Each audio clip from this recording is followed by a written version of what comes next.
sorry, I'll come back to you. But I was just going to ask another follow-up on the troop movements. Yeah. Is President Biden concerned that Putin might use them as a pretext to act against Ukraine? Well, I think what's important to be very clear about here is that there is one aggressor here.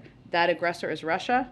They are the ones who have gathered tens of thousands of troops on the border.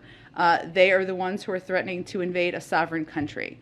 NATO is a defensive alliance. The steps and actions we are taking are to provide reassurance and readiness to our partners in the region. If President Putin and the Russians decide to de-escalate, that would be a welcome step.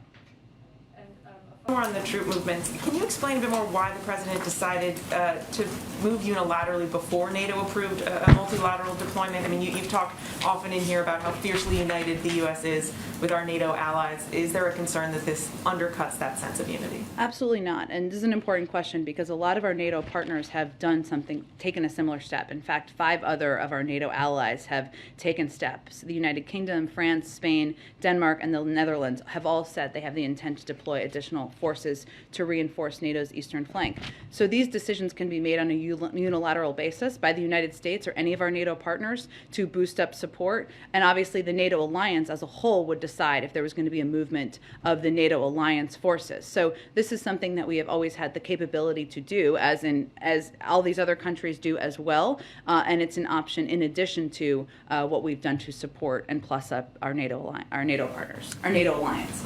I think it's still not clear, though, then why. I mean, I know you've been addressing this here, but why now then? Given that you're saying there's no new evidence that's come to light necessarily, it's not that you have a sense that Putin is going to invade any more so than you thought a few days ago.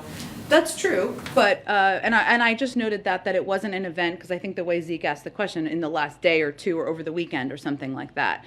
This has been under discussion for some time now with our NATO partners and, of course, within the administration. It is also true that there's no question that Russia and President Putin has continued to take escalatory, not de-escalatory steps. So it is not that it is one moment.